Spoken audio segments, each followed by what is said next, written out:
Well, oh well, oh well, how the times have changed. You know, 4 or 5 months ago, people in the Demon 170 group would have been like, F that guy TK, screw OC Motivator, blah, blah, blah, these guys are assholes. Nobody really came after Butter because Butter still had his Demon 170. But it's so funny that some of the same people that was talking cash, are now hitting me up for help as another Demon 170 motor goes kaboof.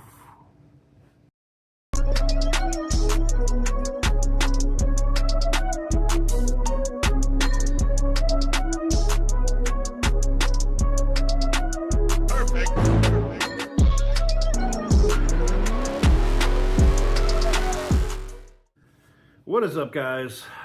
Welcome on back to TK's Garage. And in today's video, listen, man, OC Motivator talked about this yesterday as to why the Demon 170 prices have been crashing through the floor.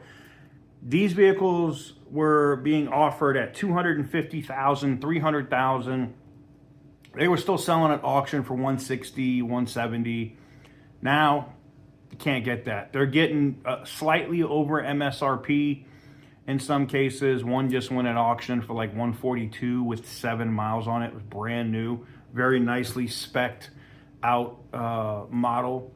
And we also keep seeing Butter the Insider just did a video with 4 more Demon 170s all going boom. Baron. While this statement caused such a huge firestorm among the so-called experts online who were quick to argue to me that it is impossible for any car, let alone a 2023 Dodge Demon 170, to run without an engine bearing. They were so adamant that I just had to be wrong. But here's the kicker. What if I told you that I had the paperwork to prove that these naysayers are wrong? Not only that, but during this whole ordeal, I've uncovered something even more surprising. A second Demon 170 with a bearing issue. And I asked the question, is it time for a Demon 170 recall? Now, I know you guys that are still have these in bubble wrap would hate that because we know that that would affect the value of your Mickey Mouse flip idea to sell these vehicles. I get it. But it would be in your best interest, and that's what happened with this last Demon. This guy bought it, put it away, like literally put it in storage, put it away, okay? Parked it, not doing anything with the vehicle, planned on sitting on it for a few years and then trying to sell it for a profit. Also didn't pay massively over on it. A lot of people at the time were paying 170, 180, 200K for this car.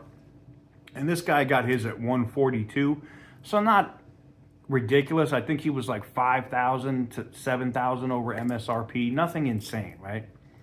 Well, he's been seeing the videos, and Butter did his video about what was going on, and he was like, you know what? Let me just take it to the dealer to get checked out, and we'll just get an oil change. And that's literally it. Like normally, the last oil change he had done on the car, the vehicle hasn't been driven. He still had it picked up by a tow truck, taken to the dealer, did an oil change, brought it back, and the only time it's been driven is to come off the trailer and go back into the storage unit and go to the dealer, right? So this time he's like, I'm gonna drive it. I wanna see like if I notice anything, and drives it and has a similar issue like what Butter the Insider had on his. He starts seeing smoke coming out the rear of his vehicle. Pulls over, looks, doesn't see any smoke coming out of the exhaust pipe, doesn't see, drives some more, same thing. Gets it to the dealer. Dealer says his spark plugs are not gapped properly. They're going to do that. They're going to fix that. Gets the oil change done, does whatever. On the way home, vehicle starts to lose power. Pulls over, shuts the vehicle down, brings it back to the dealer on a tow truck, and you guessed it, the motor ate itself. Now, did the dealer forget to put oil in the car? I don't know what the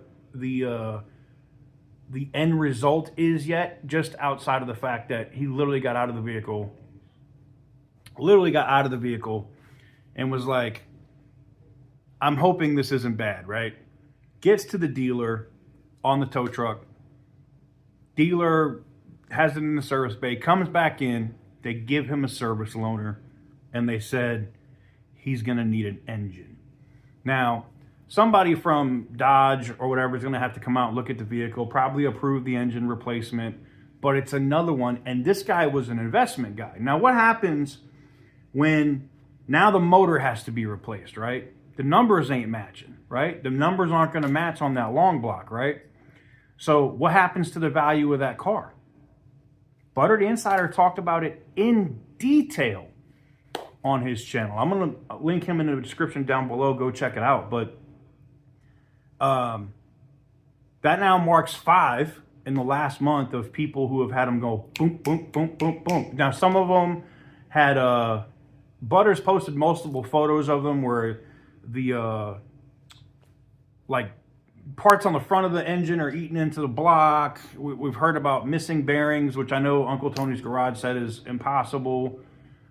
Again, I don't build race engines. I couldn't tell you. I can only go by the photos and what's being submitted by the dealers, the service techs, and the fact that these engines are being replaced. If you own a Demon 170 right now, I'm not saying that you should panic and sell it and get out from under it, but if you paid a lot over, like $200,000, $215,000, whatever you paid for that car, you might want to look at getting counsel, getting an attorney, and seeing if you can get some of your money back, because these things are a friggin' absolute disaster. I don't know what's going to happen. I think as more and more people that have these things wrapped up in bubble wrap and put away are sitting, when they decide to actually take them out, I think we're going to see really sad horror stories of people taking these things out in a couple years or right after it's out of warranty. 3 or 4 years later, they take it out and they just want to take it for a quick drive or take it to a Cars and Coffee, and the motors go boom, boom, boom. I think we're going to see more and more videos of this. I think personally, you know, if Carlos Tavares and Stellantis wants to make this situation right, and I think the new CEO, Matt, should do the same thing, do a voluntary recall. Not even like we're going to just replace engines. Put out a notice that everybody that owns a Demon 170 should bring their vehicle in for an inspection. Yeah, it's going to cost some money. You're going to have to pay some service departments. But would you rather do that and make your core enthusiasts happy, or as a company, Stellantis, do you want to keep pissing $250 million away on drone companies and other bullshit? I think personally, you should bring every single one of these Demon 170s in, that customers that want to bring them in, they don't have to, but bring them in, let them scope those cylinders, check all the spark plugs, just check them over. Make sure that they're legitimate, that they're good, or offer extended warranties to everybody that has one. Like, warranty them out for 100,000 miles in 10 years. You want to really put, if Dodge really wants to put their name and put their emphasis out there that they stand behind a product, do that. For your super enthusiasts that paid all this money for this car, put out a 10-year, 100,000-mile warranty on these cars. Why not? If you actually stand behind it. Now, granted, you're going to have some of these engines that are going to blow up because people are racing them, tuning them, doing whatever. Like, that's going to happen.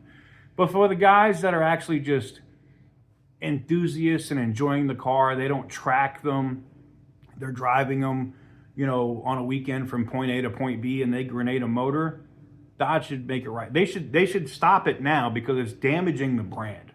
That's, if anything, the recall can help save damaging the brand. That's all I'm saying. Let me know what you guys think in the comment section down below. Give this video a big thumbs up if you like what I do.